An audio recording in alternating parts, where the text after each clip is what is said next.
I think decluttering your calendar is a huge one. I think that we see a lot of that desire for control in how overbooked we make ourselves. Absolutely. I learned that saying no was a very important thing as I became a minimalist. And I used to commit to all sorts of things. And then I realized, when I say no, I'm giving someone else the chance to step up and say yes. And when I say no, I have a yes that I'm giving to my kids at home or my husband or other things that matter more to me.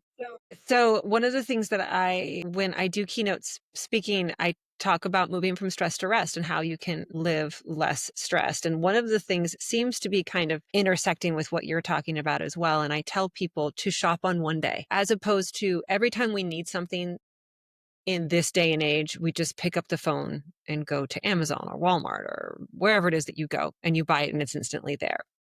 And keep a list if you need something, but do all of your shopping, whether it be online or physical stores with doors, one day a week. That means you get time back as well. You're not swinging by Target to pick up something that one of the kids forgot, and you're not, rushing over just to grab this. And you learn to use the things that you have in your home.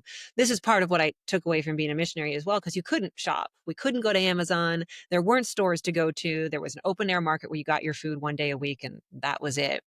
And I realized how much less stressed we were by not constantly consuming, constantly buying. And then you also end up buying less stuff because if you get to the end of the week and you look at that list, you're like, oh, do I really still need that? Yep. Exactly. So I think that that is definitely a piece of being more of a minimalist, Correct. Yeah, correct? I love that tip because if you are trying to change your buying habits, one of the best things you can do is wait. Wait to purchase it.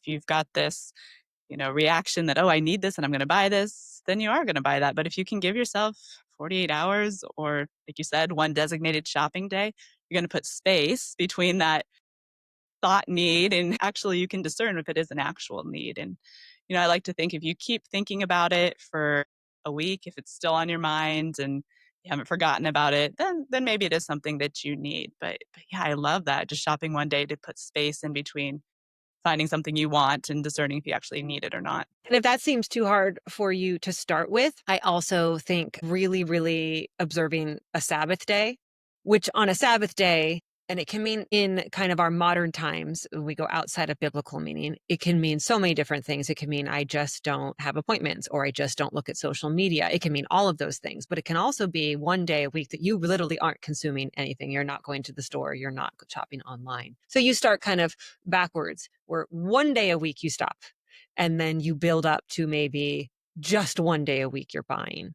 And I know that I have so many people who are listening and watching right now who are kind of stopping and scratching their heads because I built my career at QVC. I'm all for shopping. I love shopping. I'm not saying don't buy stuff. I'm just saying be more cognizant of when and how and why. Yeah, I love that idea of honoring the Sabbath in that way of not making a day of consumption. I don't know if you've read John Mark Comer's book, The Ruthless Elimination of Hurry. So it's a fantastic Yes. read. And he So talks good. about that So in that good. book. And I forget exactly what he calls it, but it's kind of like this pushback against, the modern materialist world. Like just take that day where you're pushing back against it and you're not going to fall for consuming and shopping because then you do free up your mind for God, connection with Him, relationships around you. I mean, yeah, online scrolling is just going to distract you from what matters on that day. So true. What do you hope that people take away from your book? Well, I definitely hope that it raises awareness for people that clutter is causing them stress, that they might not be living their best life because of the state of their home. I hope that it raises awareness for that. But then I also want people to realize more on a spiritual level that what really matters in this life isn't stuff, that they can shift their focus away from the temporary stuff of this life toward heaven and toward the eternal treasures that never perish and fade. And I love what Paul says in 1 Timothy 6:7. He says, "For we brought nothing into the world, and we can take nothing out of it." And we weren't designed to live weighed down by our stuff. We're made for open spaces, for freedom, for abundance. And I'm no finished product for sure, but I do feel called to just give people and the tools and the awareness that there's a different way to live. There's a lighter way, a freer way, a better way, and then help coach them along how they can do that. Everybody is practicing everything, whether we're talking about exercise or weight or sleep or health in this podcast or decluttering or being a minimalist. Nobody wins. Oh, perfect human. Like, oh, I hit 64 and I won. I'm the perfect human. I did everything right. Nobody does that. It's always a practice. And even in the practice of trying to declutter or the practice of trying to be a minimalist, you're learning and you're gaining wisdom and you're gaining skills and you're winning. So it is all a practice. Right, exactly. Yeah, don't think that so one day you're going to decide you're going to be a minimalist and the next day your house is going to look a certain way, right? It's a practice. And even when you do get your home to a place that feels really good, then you add another baby and then you're like, oh, now how do I do this with 5 kids? So yeah, it's definitely all a practice for sure. So you don't currently live in an apartment or a small apartment now, I would think, No, with we don't, five. but we did build a small house. So we intentionally kept things small. I agree. I'm all for smaller places for sure. What other, and do you have any other health and wellness practices that help you kind of maintain less stress, especially as a mom of so many? Absolutely. So I have two main practices. One is prayer in the morning. That's the first thing I do. I grab my hot tea, and if it's nice outside, I'll go sit outside in the sunshine and pray. And if it's cold, we live in Kansas City, so it often is, and I'll go in my closet and pray. And I have this happy light that I use that mimics the sunlight. So I'm still feeling like I'm getting some light. No. Yeah. I have one right there in my prayer Yes. room. Like it's the first thing I turn on in the morning. And then I also have one in my office. Exactly. Yeah. It's not reaching for the screen. It's the happy lights on and scriptures open. And so that's how I start the day. And then after that, movement is big for me. I'm really into weightlifting right now, but just quick little workouts, nothing huge. I'm not going to a gym. I'm doing this in my closet as well. I love the YouTube channel Nourish Move Love, and she has like 20, 25 minutes, quick, effective workouts for women. And so I've been doing those maybe 5 times a week. And when I don't do those, I walk on the days that I don't do that. So movement I know is great for my mental health and I just feel better all day. So I prioritize that for sure. I also, deep breathing is a big thing that I will do then throughout the day. I like to be really aware of, am I breathing or not? Because I feel like that helps reset my nervous system.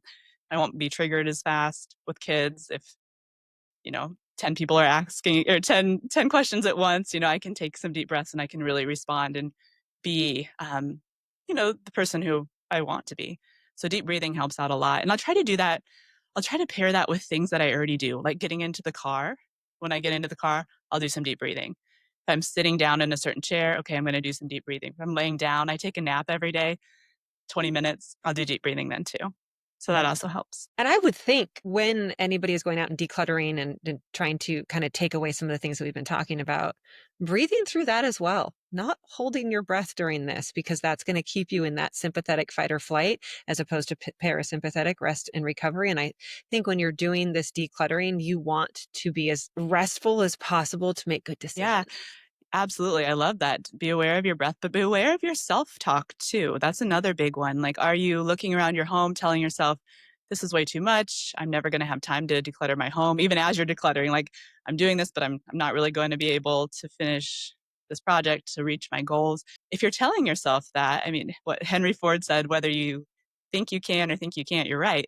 And so I think we really need to look at our thoughts as we declutter as well. Are they truthful?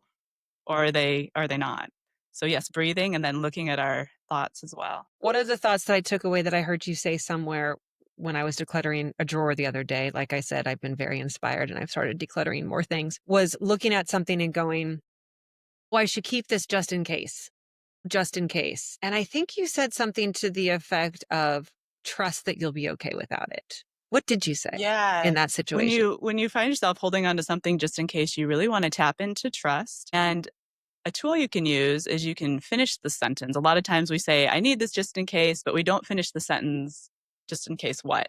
So I need all 8 of these vases just in case one of them breaks. Have I ever broken a vase before? No. So I can let go of, 7 of them and keep this one that I love. So that's one tool when we're holding on to things just in case. But also, I think we really need to just trust that if we're trying to hold on to something because we want to preserve a memory, we can let God in to invite him into that moment and trust that he is going to help us remember what it is that he wants us to. So trust our memory, let him touch it. Yeah, trust is definitely a big part in letting go.